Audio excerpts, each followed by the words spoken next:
another episode of the Being and Doing podcast. Tonight with me is a very special guest, and we will go under the name of Artanzo. And as always, with the people I like to talk to, we had an interesting story of how we got to know each other. So I somehow accidentally stumbled upon Artanzo's art on Instagram. And because I like yoga, the drawing that really inspired me was a yoga girl, but there was a kind of a dreamy outlook to that girl, and that really was an interesting point of view for me, because I also see yoga as a way of going a little bit into the unconscious. And Artanzo, I started following him, and day by day I would kind of see his art, but I was a bit shy to contact him. And suddenly one day I just decided to kind of go over my my fears and send him a message whether he wants to be a part of the podcast. And I also, the one interesting thing that came out is when I said I'm a scientist, Artanzo said, "Oh, that's what I do as well." So tonight I'm actually very curious to get to know how he bridges these two very interesting parts of his personality, and what is there more to that personality in addition. So welcome, Artanzo, and really thank you a lot for taking the time to be part of this. Hi. You're welcome. Hello. So I would start first with a question. If you could just tell us, on one hand, you're a scientist, and on the other hand, you're an artist. Is there something more to you? And what kind of scientist you are, and what is your art about? Okay. So initially, I am a scientist specialized in mathematics and computing. I studied it in France in the engineering school. And I grew up almost with an artistic framework around me. My family are architects, so they taught me some basics about drawing when I was very young. And I developed this passion about drawing during years. Then I stopped drawing for many years when I was working, and I came back to drawing some years ago. So now I do both. I do my work as a scientist, a data scientist, and also I do drawing, and I have my own website for this. That is beautiful to hear. So talking about the website, I actually went a little bit through your biography, and it was very catchy that your life started in Peru. Yes. So can you tell us more about this? Yes, I was born in Peru. My mother is Peruvian. My father is French. And they were there for work a long time ago. And I was born in the Andes, so in the mountains in Peru, just near a facility to look at the stars. So it's a beautiful place, but very, very far from civilization. And I was born there, actually, yes. So you were born, like literally born next to an observatory? Yes, in a small town near this observatory, yes. And then I grew up in Lima, in the capital of Peru, until the age of 7. And then we came to France. And also in your biography, in these early years, you talk a lot about nature. So can you talk a bit more about your relationship with nature, and what is there in nature that kind of inspires you and drives you? Okay, so nature, as I told you, I came to France in 1990. So what I really like in France that we had a garden and a house. Um, in Peru, I had a flat. There was not nature around, but in France, yes. And I really appreciated to grow up with trees, a big garden, and discover nature around my growth, my own growth. So I think I kept this will of trying to discover more and more some magic into this nature. and I still trying to do this, but now it's more over with drawings instead of going outside and trying to discover myself. And I'm curious, the early years in Lima, Mhm. what do you remember from that time, and in which way did that impact you and shape you? Because that's quite a different cultural experience than French, and you had it actually that you have that mixture also in your family. So what do you appreciate, let's say, from the Peruvian culture that is part of you now? Well, what I do appreciate about Peru is food, because it's the food is really great there, and I appreciate also people. People are quite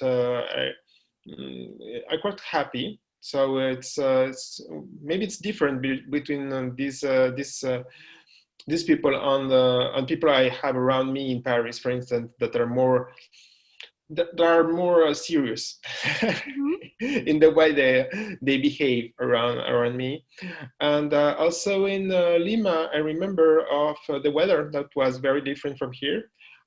Is tropical weather, so very very humid atmosphere. So with more, I think more than 80 or 90% of water in air. So when you are a child, when you are a child, it's you remember this kind of things, because it impacts you to grow and to go outside with this huge humidity.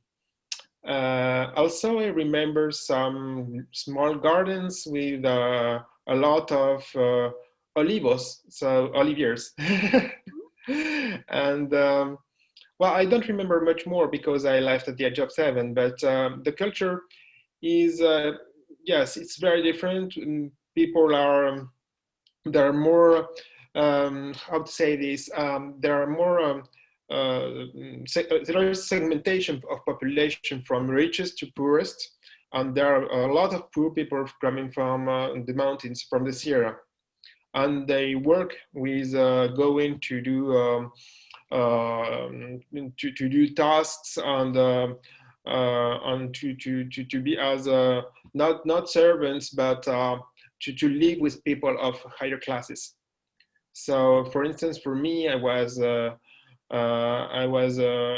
grew up with one woman from Syria that I remember her because she watched with me television novelas.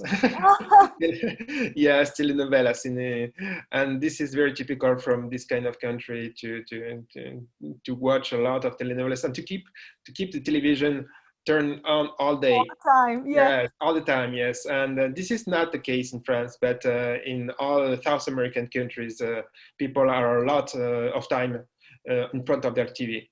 So I remember, yes, the television. I remember the advertising, but I think I don't remember much more, except maybe the school. I was going to the school that was very far from the home, for my flat.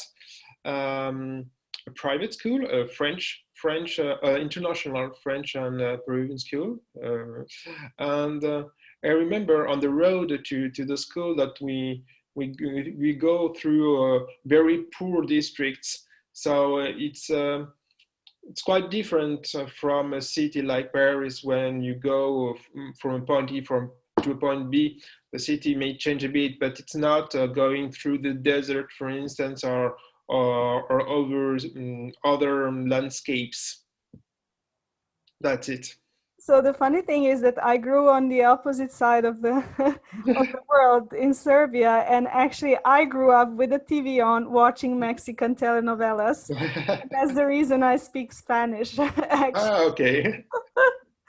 Oh, Good way to learn, yes. it's always really funny to see that you can grow up in such different parts of the world with the same experience.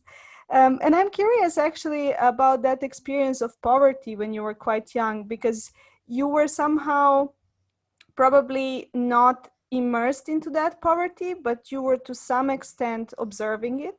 Mhm. And Did that have a certain impact on you? And did you ask questions to your parents? Why is this like that? And what were the answers you were getting? Or you don't remember something like that? Mm, not the poverty. Maybe you can see it when you go in a car from a point E to a point B. For instance, going to school or going to the airport. And the airport is located in Callao, so it's a very poor district of Peru.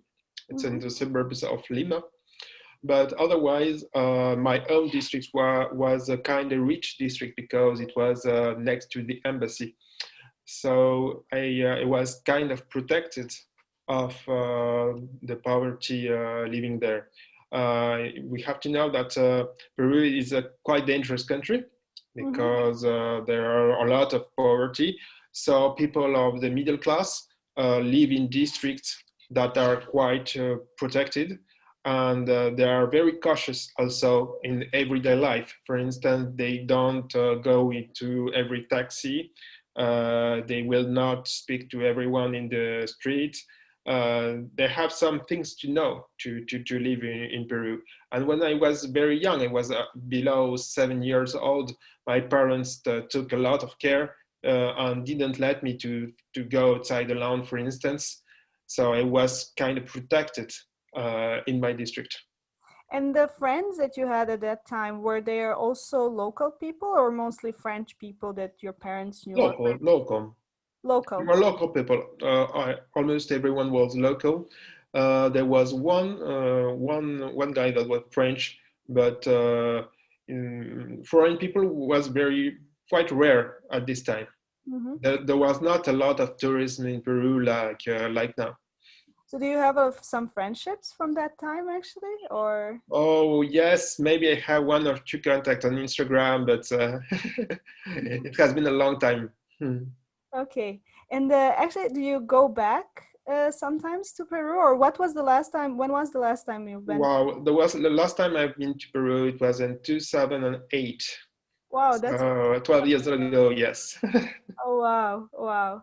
Okay, and then we can move now to Paris. So you moved to Paris, you Mhm, started going to school, mhm. and did you feel a certain cultural shock, or because you have been brought up with a French dad, it was kind of normal for you?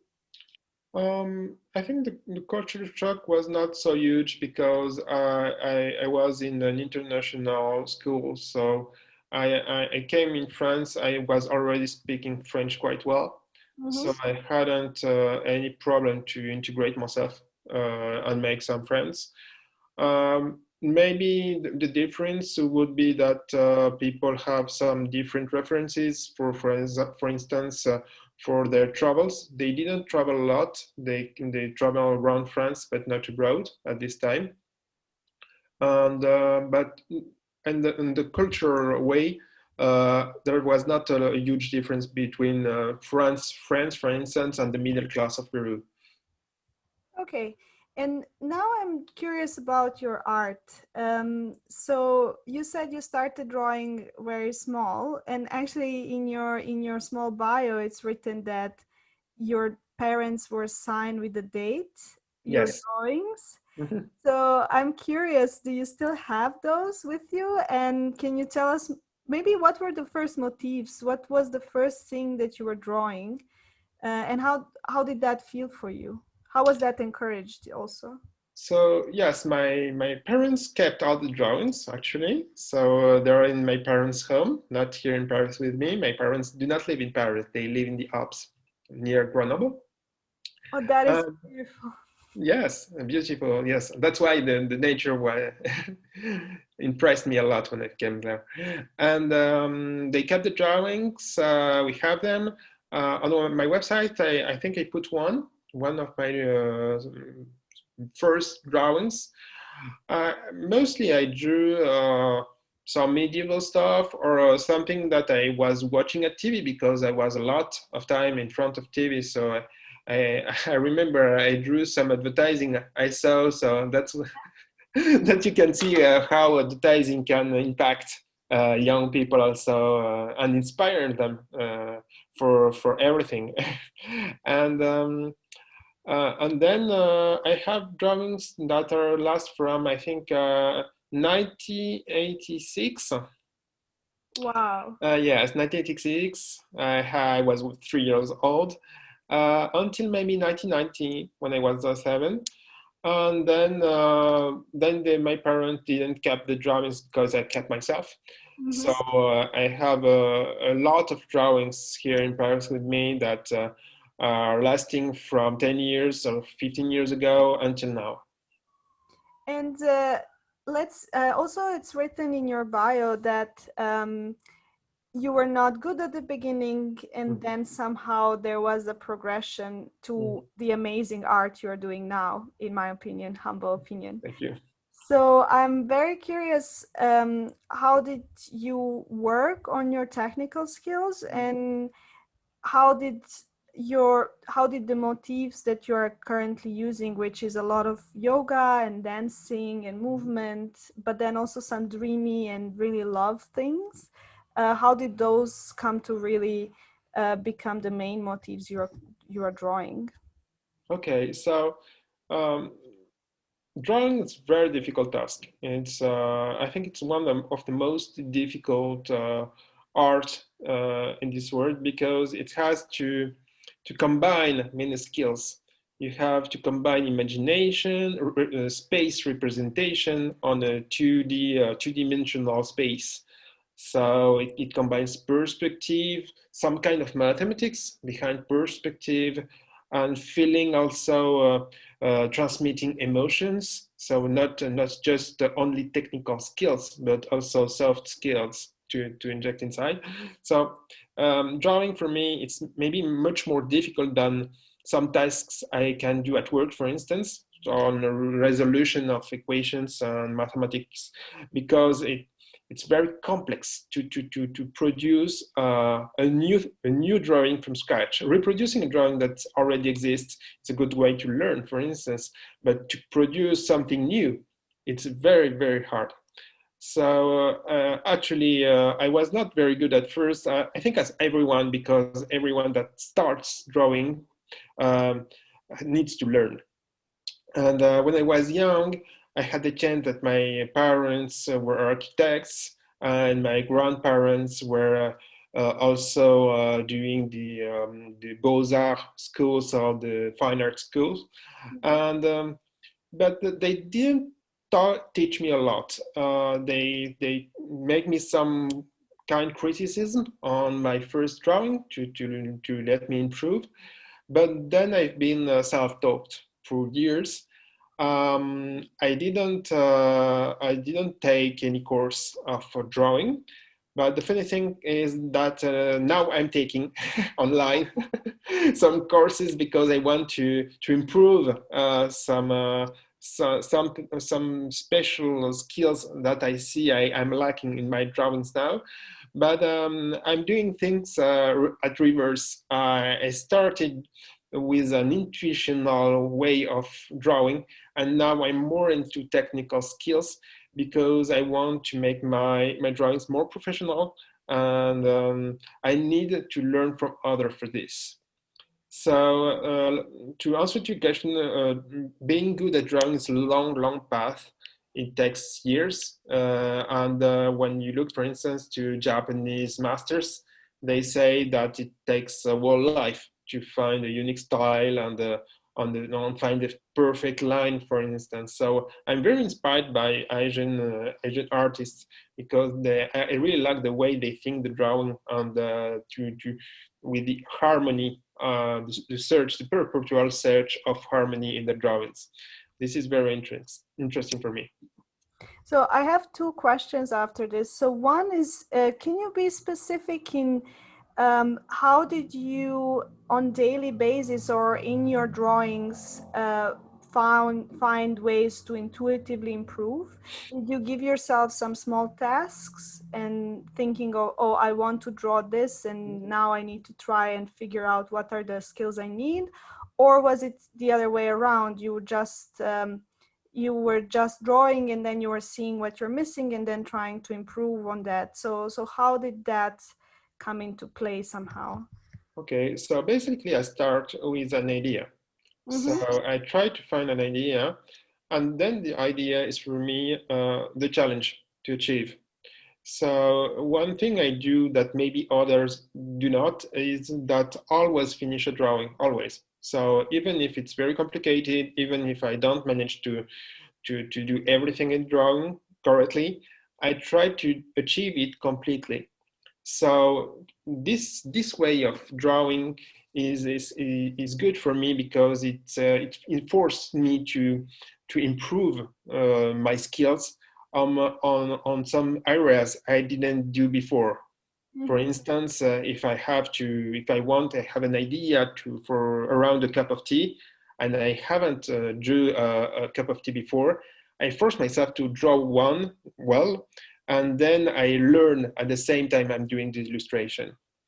So for me, it's a perpetual learning because each drawing I want to do something new. So I like also learning. So for me, it's part of the drawing to learn new things each time.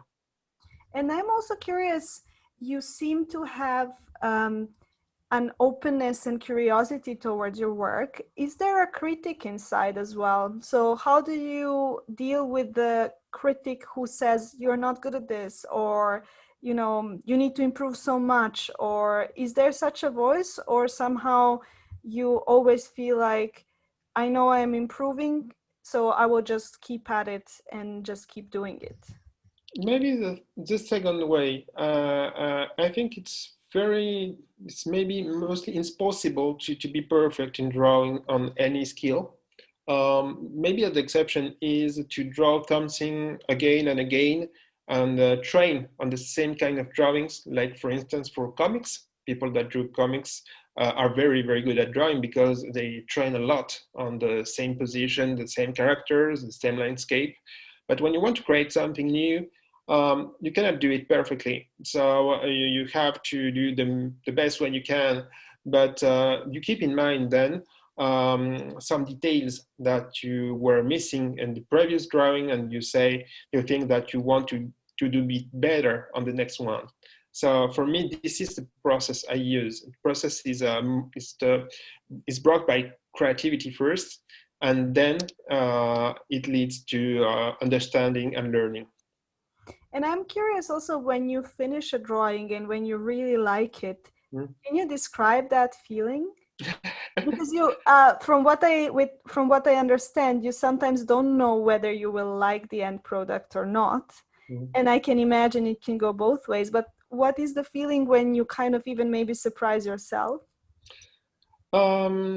It's a weird feeling because it depends on the drawing. Sometimes a quick drawing can impress myself. I'm happy about it, and other times, for instance, I spend a lot of time in drawing, and at the end I'm kind of exhausted. So I'm not I'm not in the happiness of oh, I did a great drawing.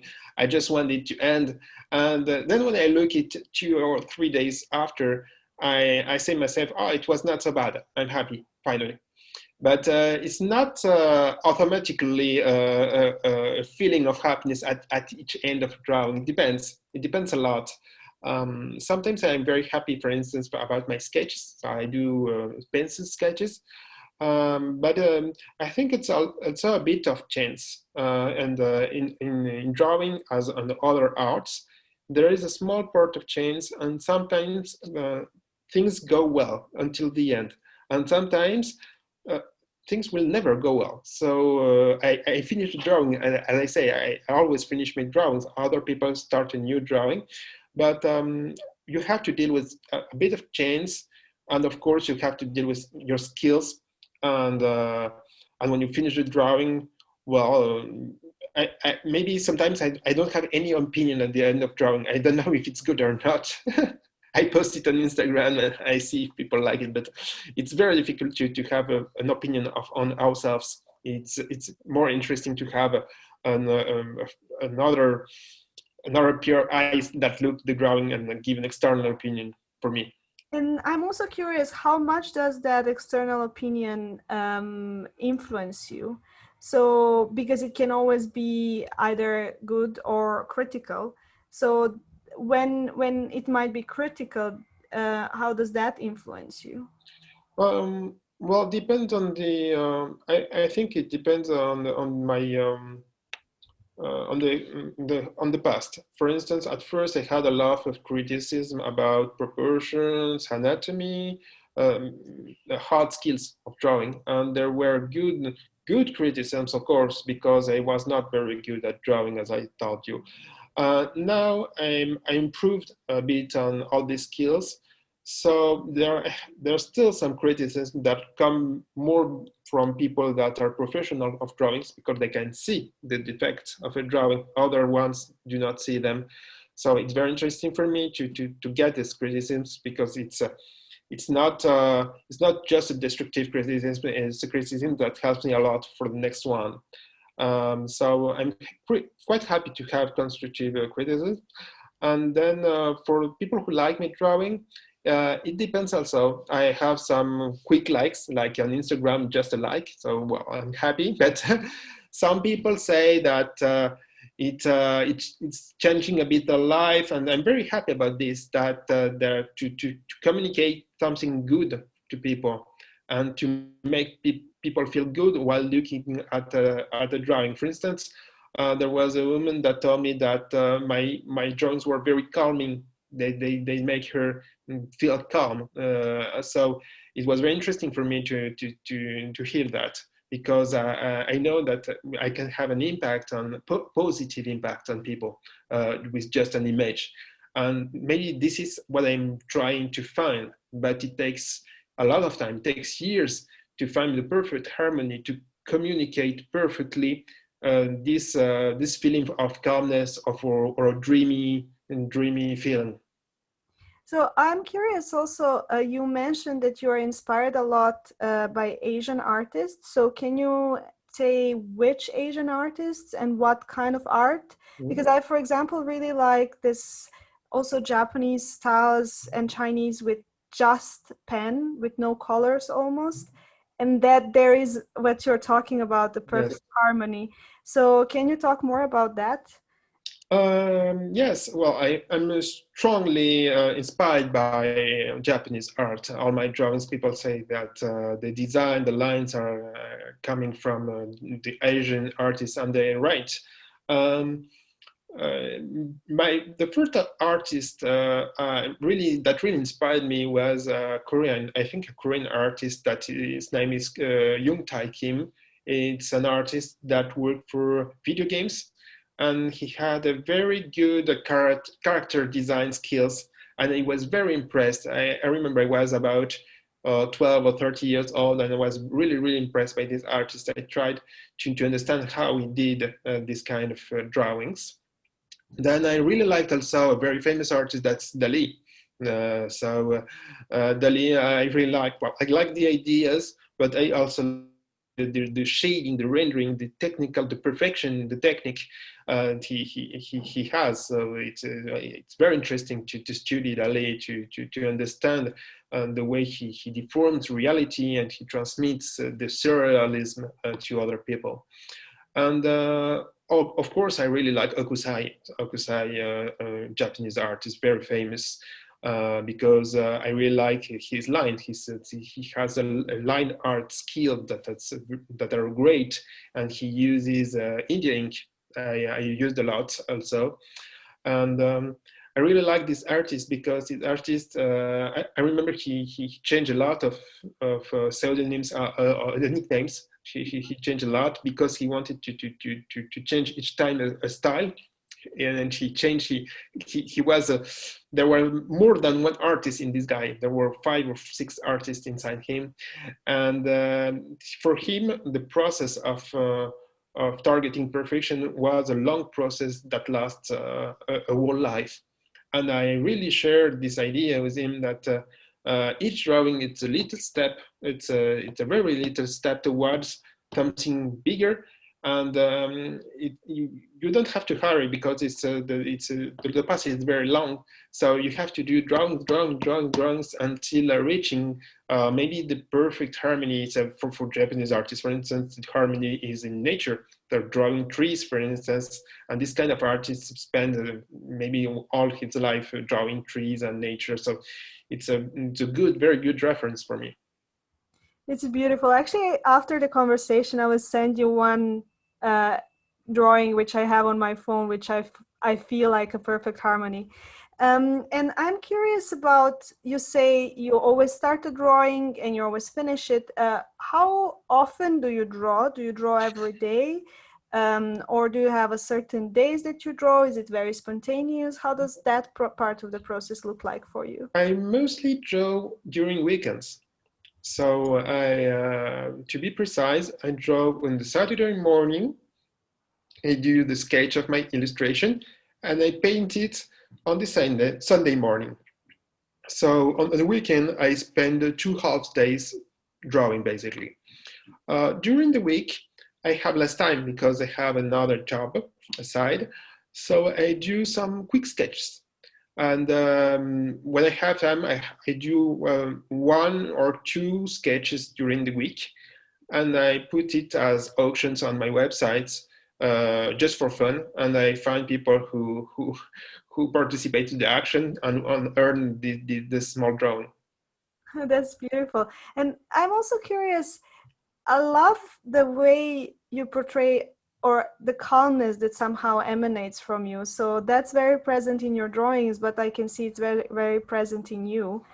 And I'm curious, what is it that kind of inside of you helps you to maintain that calm state and that harmony inside? I don't. It's a very difficult to describe because harmony is not. It's not material. Harmony is. It's maybe the sum of many factors, if you talk scientifically, Mhm. and maybe it's the thing that it's more the best, more interesting to achieve because it's so difficult to get the keys of the harmony in a drawing that I can't describe how I put it inside and when I achieve it successfully or not. There is a little. I think that the beauty is that there is a teeny part of chance that bring this harmony into a drawing. And I'm curious that there is one part of harmony being inside your drawings, but the harmony being inside of you. Oh, So, how do you keep that harmony, or how do you nurture that harmony? oh, I nurtured this harmony, almost watching pictures, movies, pictures of nature, pictures of Asia or other artists. Also, sometimes something I like looking at other works. I like, for instance, I like everything that is related to the sea, to yoga, of course, to dancing. Because, for instance, let's take the example of yoga or dancing. Dancing is the achievement of harmony through the physical bodies. So there is one part of the job that it's already made by the dancer. So when you draw a dancer that is drawing, it's like you have some material to translate harmony. You have the posture of the dancer that is really harmonious already, right? For the yoga, it's the same thing. Yoga can be very harmonious too, depending on the postures. So I use the posture, the yoga posture, as a tool to transmit a feeling to people that recognize the yoga posture, and then I add some funny stuff like a cat, or I can add some little details that make that posture not real but surreal. So coming from a dream, for instance. So that's my technical to reach harmony is to be based on some key factors that are already known by people. So dancing, yoga, and so on. And you mentioned that you have done yoga Yeah. yourself. How long?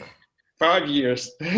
Are you still doing it, or? No, I'm not doing it anymore. I miss it actually because I just moved. I just moved from apartment, and my previous apartment I had a yoga course just near home, so it was very easy for me to go on the Wednesday, for instance. But now I'm not doing any more yoga, and yes, I miss it. Well, just after the interview, I'm giving a yoga class, so feel free to join. Oh, this is really funny. It's really funny that there was a certain intuition into who you are, and I wouldn't have never guessed that we like exactly the same. Well, exactly the same, very similar things. Um, and I would want to go now a little bit into talking about your visions of success, and we will tie everything with your work and with your art, and also talk a little bit more about the scientific part of you. And Okay. I would first want to start with a question. When was the first time that you were aware of the word success, of the concept of being successful? And when was the first time you actually felt successful, if ever? Maybe, maybe I'm not sure it's just for me, but the success goes for me is goes through school, because when you are a child, you have a notation. You receive for the first time a notation from the teacher, and not much from your parents. Your parents that just say this is good, this is bad, don't do it, do it. But the teacher gives you a ranking, a notation, and you are ranked among the other pupils. So you can see if you are the best one or not. So you can have a first idea of the success, because being the last one is a fail, and being the first one is a success. And this is the first step into the society, also the school. So the ranking, and in France we have a lot of culture of ranking, because there are a lot of contests for to enter in the engineer schools, for instance. And they're very hard, and you are always ranking with everyone, and you are just a number between the others. So you looking at your marks all the day. So maybe the success for me is it's like harmony. The success is not something material. It can be inner success, but the success in the society for me is something that was structured by marks or notations. So that's for me the definition of success. And then what is interesting, for instance, is that in the social networks, adding just simple, for instance, like button, it's a notation again, because people are ranked around how many likes they have. So it's a number. So it's a notation again. And before the social networks, there were not this kind of notation. People were going through forums, and there were just comments, maybe a lot of comments, but there was not a synthetical number, something that was just giving you a value. For instance, on Instagram, you have followers. So what is your value? Your value is your followers. So the success maybe in this kind of social networks is to have the most followers as possible. So for me, the success was very structured and was very widespread in the society. And it's also a huge mechanism of frustration, because there are a lot of people that are very frustrated of always being ranked, always being reduced to a number, especially on the social networks when they do post some drawings, some about the life, and they do not have any feedback. So for them, this is a synonym of failure, but actually it's not. But the society, the reflect of society is just the number. You have the number or you don't have it. So it's quite sad, because I think that people could live better without being always ranked like this. Well, now I'm quite happy that I have a lot of feedback on social networks, but I really prefer the written feedback of people that do comment, for instance, than just only the like button, because well, I'm always happy to have likes, but for me it's too reductive to just give one like to one drawing. It's not. I think the value it's less valuable that commenting, for instance, contacting people. And I'm curious, how do you kind of separate yourself from being valued by a number? So what kind of inside job you had to do in order to not identify yourself with that marking or with the likes or whatever is kind of reducing your value to just a number? Um, I think it's a very difficult job to do because I think the nature makes you always compare things together. It's biological. The brain is it's a huge machine for comparison, you know. Mm-hmm. So you compare everything in your life. You are comparing. You're comparing distances. If something is far or something is close to you. For me, I think it's something I cannot manage very well because there's something that is physical, you know, on the comparison. So maybe what can help me is that I have sometimes mostly no feedback on drawing, for instance, but I have just one comment that is very precise and very sound, and I really appreciate just one person that had a feeling about the drawing and just told me this. Just one person for me is enough in this world. So if the message has been sent and received correctly by one person that is very moved by drawing, for me it's kind of success for me. It's maybe a better success than if I have 1,000 or likes and any without any commenting, for instance. And I'm curious, what when was there any time, a moment where you felt I'm more successful than I was yesterday? So the comparison is not external, but you're comparing yourself to your past self, and you feel that feeling of I won over myself now.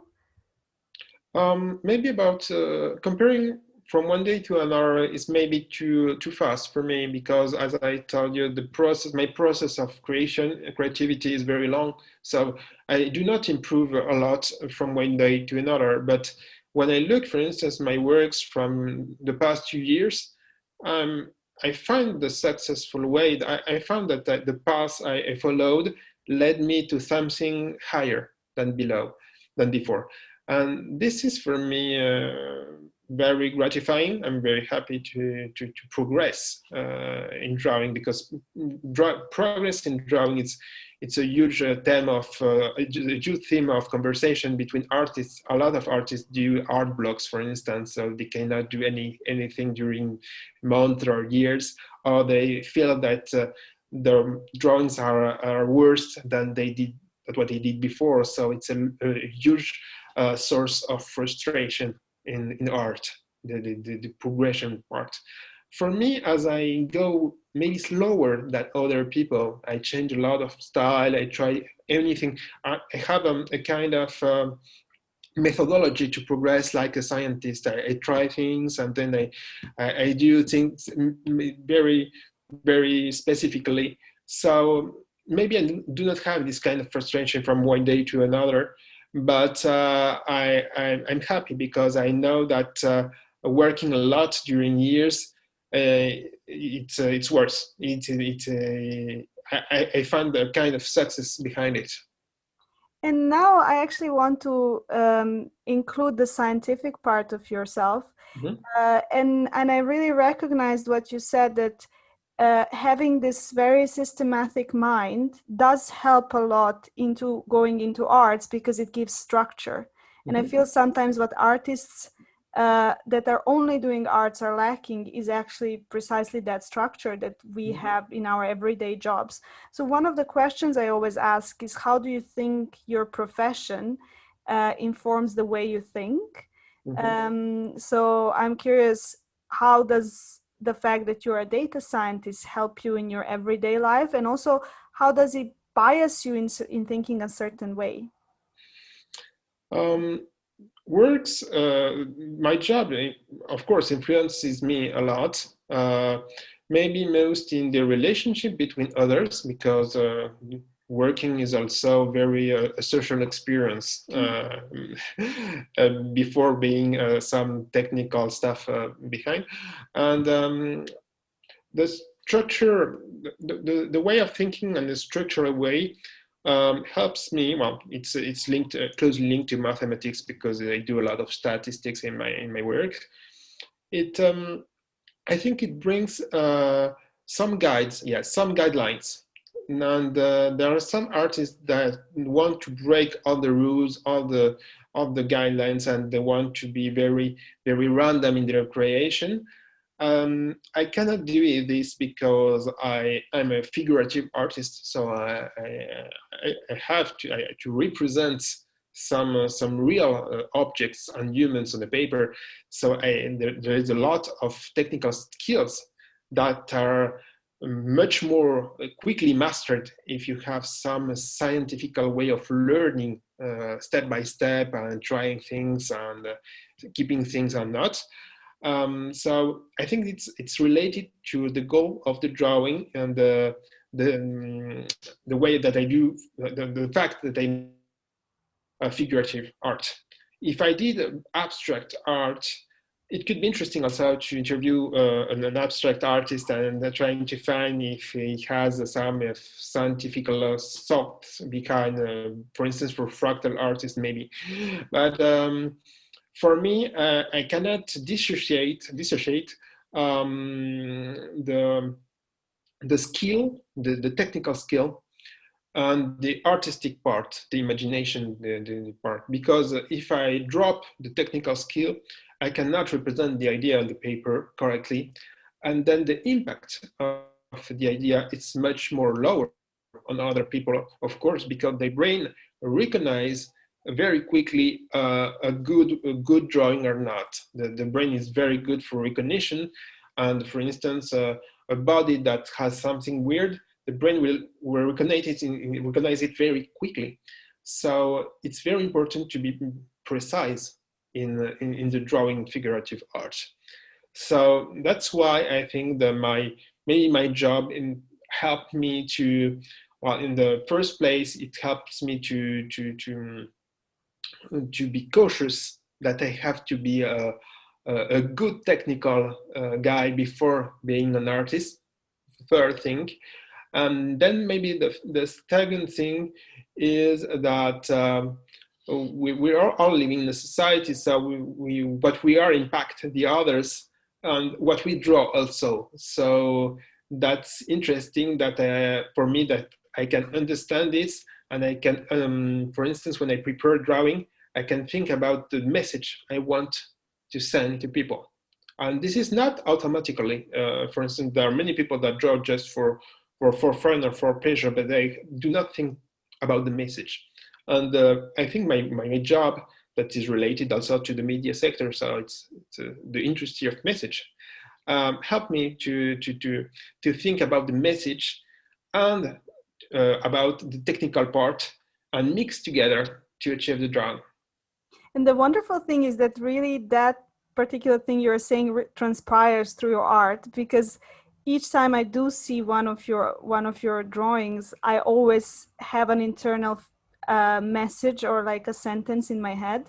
So it is really wonderful to understand that there is an intention behind that. And I had one question related to that. Do you sometimes feel that because you know the technical skills required to achieve something that is inside your head, do you feel that maybe sometimes that limits your imagination or expands it, or both? Technical skills limit imagination, of course, on every artist, because when you draw, you have an idea in mind. Everyone has an idea, and you have to represent it on a two-dimensional space. And this is very, very difficult to make the translation between the vague concept that is in a three-dimensional space into drawing a two-dimensional space. So for me, the difficult part is this, and maybe in the last days or weeks, I'm enjoying that. I'm enjoying the fact that I'm thinking that I can push over the limits, of a drawing. But it took me years to have this feeling. It's not a feeling you can have it just with 2 or 3 years of drawing. You can have this feeling also. It's related to the size of the paper you're drawing to. I really draw on a small size. So very small sizes. And then when I get a bigger sheet of paper, I'm pushing a bit the limits, but I'm also limited about my technical skills to do, for instance, enough details to bring a drawing that covers all the paper. So this is interesting. This is part of the path of the evolution of the artist. Is, for instance, to start with a small space, and then to enlarge space, to enlarge also the concept and the ideas behind the drawing. And I'm curious about that small part. So, what do you use specifically for your drawings? So you said you don't have big spaces, but do you use pencils? Do you use watercolor? So what kind of tools do you use to kind of transmit your messages? I use simple tools. I use watercolor and pencils. That's all. For many years, I was working with digital tablets for drawing, and then I chose the simplest way to draw. I started with just India ink at first, so India ink with nib, metal nib, and then I dropped it to start with inks, colored inks, Mm-hmm. and finally I'm working now with just watercolors and different kind of pencils, but just black and white pencils. And for me, it's enough to represent most everything in this world with very few materials. And also, what is very nice about you is that you post your initial sketches and then you post the final drawing. And I love to see that progression because it also kind of speaks about the whole process to your audience. So, where does this idea come from and why do you do it? Well, the answer is easy for me because I love looking at sketches of other artists, and I'm really in constant research of sketches on the internet, and I don't find the sketches I wanted to see before the mechanism of building a drawing. So I told myself that I will give this to other people. And there is also a second goal is that I really care about the lining. And on the sketch, I really take care about the line. And maybe on the colored one, I also take care, but sometimes the color is not so good at the sketch because the sketch has something different, some different message inside that is covered then by the color that gives another message. So even in my website, I sell both. I sell colored drawings as prints, and I sell also the sketches as auctions. So I find it interesting to people to be sensitive to a finished drawing or a half finished drawing, just a sketch, for instance. And also, I'm curious because I again had that perception that I react differently to the lines and then to the final sketch. And it's very true that sometimes I prefer the sketch alone. And I'm curious there. Sometimes I feel the color gives it life, and really makes like the whole dreamy state that I feel you're trying to transmit. But then sometimes I feel the line gives the harmony. So what is your experience of all of that? Yes, so you just summed up the most difficult part of the drawing is to combine the harmony and combine the dreamy message and to make it undissociable, you know. So it's very difficult, and I didn't manage it yet. That's why I put the both.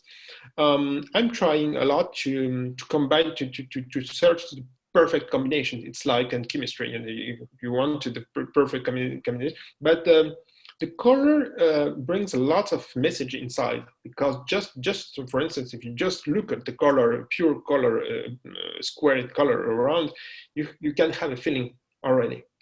So it can bring a message that is not contained in the line, and also it covers a bit the line. The color is not, does not lead the line be itself.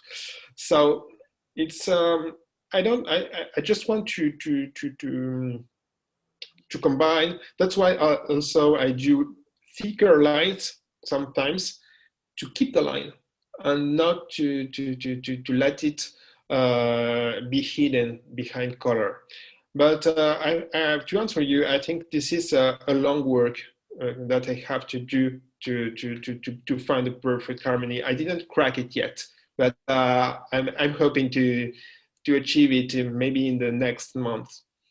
And one thing I'm constantly having as a question while I'm listening you is how is it that you're so patient with life and with yourself? Because it's really beautiful to watch that you are in a constant process of creation. You are improving every day, and I don't have the feeling that there is internal stress of reaching somewhere, of going somewhere. It's really a constant, it feels like a constant joy of creating. And somehow that I feel is a rare quality to find today, because we are always rushing to reach something, to get somewhere. And I feel for you, it's just a play. Maybe I'm wrong, correct me if I am, but I'm curious, where does that come from? I don't know, maybe it comes from my childhood because my mother told me a lot of stories, so it developed my imagination, I think. And then I started drawing very young, and I really enjoyed the process of drawing. So that's why I do not make any effort to have an idea, for instance, a brand new idea. It comes to me naturally, and then I have to. I don't feel the burden of drawing. I draw for me, for myself. So I don't have a boss that asks me to draw for an advertising, for instance. So it's for me. So as I said at first, it's a long path, and I'm enjoying to travel over it each day. So I'm very happy to draw. I'm so being very happy to color because I'm discovering also watercolor. I just started watercolor 1 year ago, so I'm very happy to discover the nuances, the subtlety of the watercolor that is that gives me a lot of possibilities and opens me another path of creativity. So I think I feel like a child that has a huge place to work and to play. Sorry, and I try a toy every day. That's sometimes how I feel in my science, so I fully understand that feeling. Um, I'm now curious, what do you think were the people, you mentioned your mom as someone who was very influential in your life, but what do you think are the people who informed your visions of success? For the vision of success, maybe my father too, because he is a perfectionist. So a true perfectionist. There are many people that told them that they are perfectionists, but there are rarely true perfectionists. My father is a person who can draw and redraw the same drawing during weeks until it gets perfect for him. So he has this vision of perfection, of success, but it's a different vision of mine. My vision is a constant evolution, doing different drawings. His is most perfecting one drawing, improving one drawing, and draw the same drawing until it gets good. But I think I learned a lot with him because I had he gave me the good criticism at the good moments of my life to tell me to improve and to force me to improve myself and try to be better in my drawing process. So this was very helpful for me. And do you actually. remember specifically what kind of criticism that was, if you're willing to share with us? Yes, of course. For instance, in my first drawings, he told me that the word drawings were too flat. There was not volume on my drawing. They were very too flat because I hadn't a good representation of volumes. So of course, when you hear that and you are 12 years old, 13, you do not understand very well what it means. But then when you try to understand, you look at some books, and then you try to understand volumes, you see, yes, he was right. There is a lack of volume in my drawing. He tells me a lot of details because he really likes details, a very detailed drawing. And for instance, actually, he finds that some of my drawing lack of detail. They're too simple. There are two reasons about this. One reason is a lack of time in my side because putting a lot of days of drawing takes a lot of time, and when you have only 2 half days to do a finished illustration. But the other thing is very hard to keep the good message and add in the details. It's the same problem that with the colors. If you had a lot of details, sometimes you can lose the message, and you can lose also the harmony of the drawing. And this happened to me a lot of time. So there is a balance to find between the details, the colors, the lights, and to find the perfect message and the perfect harmony to a drawing. So his advices were very good about it, and he also oriented me on some path. Sometimes we have to choose when we follow a path for an artist. And he told me, for instance, oh, this drawing is much more better than this one because reason one, reason two. This helped me to go the right way. And I think it's very important to have an external person that tells you you are getting the right way, not every day, but in some specific times that makes you improve yourself. And I'm curious also, what was his way of delivering this criticism? Because it's very clear that it impacted you positively, but I can also imagine that sometimes these kind of criticism can be very negative, especially if you're so young, 12, 13 years. It can be that some people would quit drawing if someone would tell them, you know. So I'm curious, how was he delivering it that you were so receptive? Or were you also a special child that you were so receptive to this No, kind of no, I was a very common child, and it was very negative for me. okay. There was not any not any mystery behind this.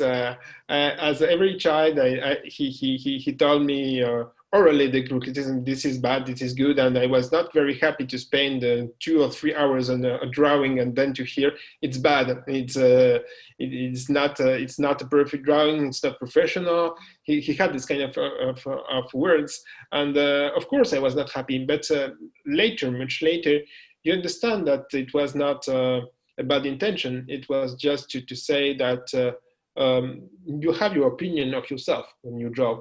And if someone tells you, beware, your opinion is maybe too high, you have to have to improve, it can help. Obviously, it helps. Well, if it's too frequent, it can demotivate also people. But for me, on my side, I started drawing early, but then I quit drawing maybe between 14 years old and 80. And then I started again when I was in Paris alone, and he wasn't here for helping me. So I had my own criticism of what I do. And then I was helped also by some people from forums, for instance, or from social networks, or also with my father again. My mom also had some criticism, but I had many more people, much more people that gave me some feedbacks. So that helps me a lot to distinguish which one is good, which one is most quoted, and which one is not worth to follow. And now I'm curious about, what does a successful day look like for you? So when you feel I have done something with this day, how does that look like? And how many Maybe versions of that you have? Sorry. a successful day for me is a day that where I finish my day. For instance, at work, when I finish my day and I am happy because I achieved something. There is not a pending day that I have a lot of work for the next day, and I'm happy to achieve my daily goal, for instance. So for drawing, the same thing. For instance, if I got my goal on the Saturday mornings to finish the sketch, I'm happy to finish at the time and then to go to the next step. It's finishing one step for me is maybe is a good definition of a successful day. And I'm also curious, what do you think was the biggest impediment to being the successful person you are now? So what was the hardest inner battle that you had to overcome in this process? The harder battle is maybe the perception you have of yourself and the perception that others have of your work. Maybe most of the time you are wrong of the perception. Maybe it's also biologically, I don't know why, but in drawing, when you draw, sometimes your brain, you arrange your brain to think that the drawing is good. The brain wants it to be good, so you convince yourself that your drawing is good, and then you upload it on the internet and you give it to friends, and they say yes, it's good, but it's not the best one, and then you realize that there was some illusion that you were living in when you were in the creation process, and your lack of self-criticism during the process, and you finish maybe too early, and you had to work a bit more on some details and or rework some parts. So this is the most difficult part of being successful, I think, for me, is to rethink my drawing and to put in perspective some directions I was being into when I was drawing, and they were wrong. So I had to restart a huge part of a drawing, for instance, to make it better. So this is for me the most difficult part to reach a successful drawing. Yes. And does this facing the constant feedback became easier over time for you, or it's equally difficult each time you post a new drawing? I think this is will never disappear, and I think it will never disappear in any artist, because when you create, you have some kind of doubt inside you. You are doubting. You are not sure if the drawing is finished or not. This is interesting. What is a finished drawing? You cannot define it. A finished drawing is a drawing that are for you satisfactory, right? But is that satisfactory for you the same satisfactory for others? Very difficult to say.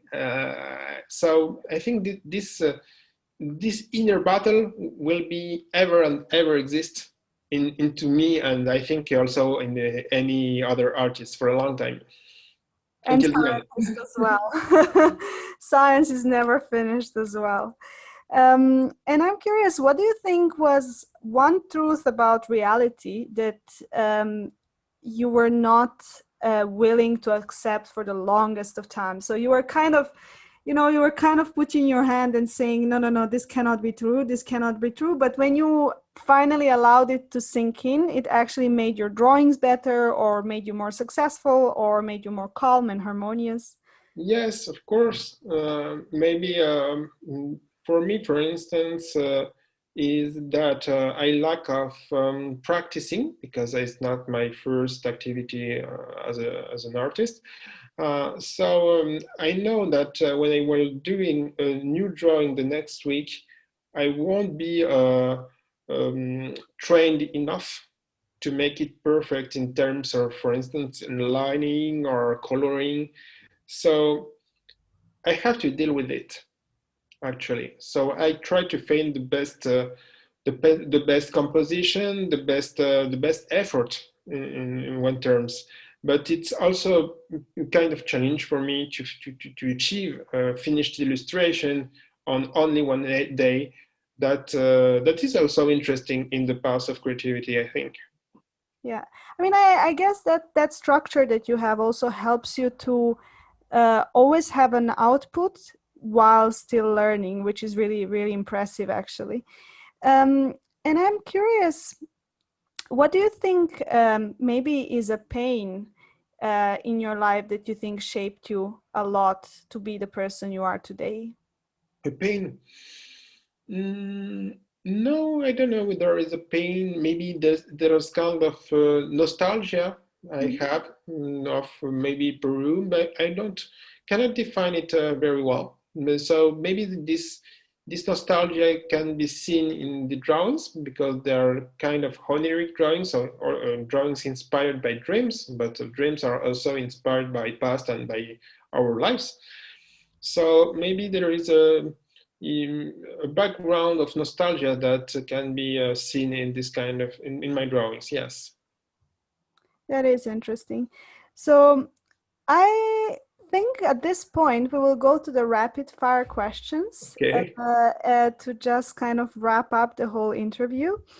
And the first question I would like to ask is, what is a book, a present, or an idea that you like to gift people, or in your case, a drawing that you like to gift people the most? What is an idea I want to give to people? I don't. So, what is a book, know. a present, so anything material, or an idea, or in your case, a drawing that you like to give most frequently? Oh, okay. Um, Maybe I would like to, if I would like to give something to people, is maybe an art book of my drawings and sketches. I already did one 10 years ago with my first drawings, and I would really like to communicate of the creative path I'm working on. So what we were talking about, and to make people have a physical book when they can follow these dreamy drawings and get the message. Yes, I would like to be materialized by a book. Yes. That's really beautiful. And I actually want to also ask this about the dreamy space. Mm. Um, how how does that dreamy space look like inside your head? So, uh, how how does the space, the kind of the garden of your head look like on day-to-day basis? Oh, it's a quite difficult question. Maybe one interesting answer is that we were talking about that everything was structured around us with a lot of rankings, markings, feedbacks of society, and maybe in dreamy part is a space where there is not a judgment. There is a kind of freedom inside it, and there is a freedom to think about any new ideas without any judgment. And the judgment comes up after when I do the drawing and I put the drawing in the two-dimensional space paper sheet. But um, but I think yes, it's a space of freedom for me. And is it in your head two-dimensional, or it's also like almost like a moving image? Depends. It's between the two. It's two-dimensional, I think, and moving a bit. That's really funny. And then, what do you think is an absurd thing about you that not many people would know? An absurd me about me. I don't know. Let me. Ah, yes. I can say something. As a scientist, I have some weird thing that I do not go straight to the point. I really like to explore some very tortuous path, and I go to very. Sometimes I do things very complicated, as I could be maybe very easier, and this is quite absurd for a scientist, for instance. And yes, Well, maybe that's where the artist part comes in. yeah, maybe. And then another question is, what kind of compliments do you like to receive, if any? Or compliments. I like every compliment, first part of the answer. And the second is, for instance, I remember an exhibition that I crossed a woman that had one of my drawings on their phone background. And she realized that I was the artist, and she was very happy to discover it. She was quite surprised. And I was very surprised also that people had an intention to put my drawings on their phones, because it's quite personal, mobile phone. So that they want to keep this piece of art, this message against them in their everyday life. So I'm very happy about this. Yes, it's kind of a compliment for me. Yeah, definitely. And what do you think has become more important and what less important to you with aging, with growing more mature? More important, what is coming more important for me, I think, is that I think that I want to transmit a positive idea, a positive way of thinking to people, a positive message. So maybe the positivity is not so essential when I was younger, because I thought it was very natural. The being positive, it was a natural thing, that it was very automatic, like for everyone. Everyone is happy. Everyone can be positive. And when you grow up, you know that you understand that there are a lot of people that are not happy in their lives. So they need an external help for to feel better. For instance, when they take yoga courses, and it's yes, it's like the yoga course. It's try to go in the place and to be with others and to practice postures and feeling well inside. So I try to do the same thing, but just sending images, because I know that images are very strong in terms of impact on people. So maybe helping people passively, just making them looking every day at a new drawing, is a kind of a great achievement for me. Yes. And it's, I have to say, a beautiful intention. So thank you very much for that, because we see it in your drawings, definitely. And to really finally conclude, I would like to ask you the question, what is it that you would like to ask yourself? So what is something that you're dying to share with people, but just no one had the perception to maybe kind of see it in you, and then ask the question? I don't really understand the question. So what is it that, you are being interviewed as an extremely successful person, and you had a voice to share your visions, your ideas, and your art, but maybe I've missed something and I haven't asked you, or no one has ever asked you something that you are dying to be asked. So what would you ask yourself? Oh, okay. Maybe, maybe what I can say is the success, the success, the way to find success in life, and that is one of the themes of this interview, is that maybe the success perception can be different between people. They don't have the same scale value. And what is happening is that the digitalization and the social network are putting on the same scale the notion of success, because they put some mechanism of likes, comments, followers.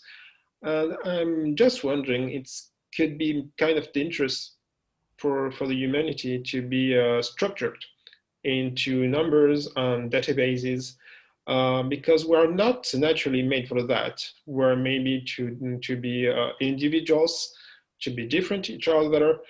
So when there is an external mechanism of that is related to computers, that is related to the structure way of thinking, maybe it can be at the long term, not at the short term, very destructive for society in terms of creativity or initiatives, because I think there will be many people that will try something artistically. For instance, they will say that they do not have enough followers on Instagram, and they will abandon, they will get it over, and they do not know that the way that you have likes or followers is not just depends not only on your success, but it depends on algorithms that make you to be visible, but you have also visible on the internet, and in competition with advertising. So it's not really a success, a level of successfulness. So that's my message, I think. So what would you say to those people who maybe have already tried and felt unsuccessful, as an inspiring artist? What would be your message for them? How not to give up, and what to do if it failed once? Maybe something interesting is make me to start with less people from reality, for instance, with friends, family, friends, or going outside in the real world and trying to share ideas with other real people, to have a kind of validation by humans of the quality of the work, and also find the right people to find in. You have to find the right people. So when you put something on Instagram, at the start, for instance, you don't have the right audience, you have a generic audience. So of course, you won't be successful in terms of social network. But when you grow your social network, you are being followed by specific people. It's not a general audience. So then you'll be rewarded, because people that follows you, they follow you. There's a reason they like your works. So building yourself your own audience is very difficult nowadays, because social networks put many barriers, and there is a lot of pressure of advertising to be most visible than real people. So maybe the advice is trying backward, trying the simplest way, reality, trying to people, exhibitions, locals, physical sharing before going through digital communication. Yes. I find that to be really useful and beautiful advice. Well, with this, I really want to wrap up. I want to thank you for the time, Thank you. to acknowledge also the beauty of your words, and the beauty of your art. And also, you can tell us where people can find you, how can they buy your work, and how can they talk to you? Okay, so people can find me on Instagram and on my website, basically on Twitter also. So Under uh, Artanzo. yes, so if you type Artanzo on the Google, you will find the three of them quickly. So artanzo.com is my website, where people can buy my drawing. They can buy, you can participate to auctions to earn drawings.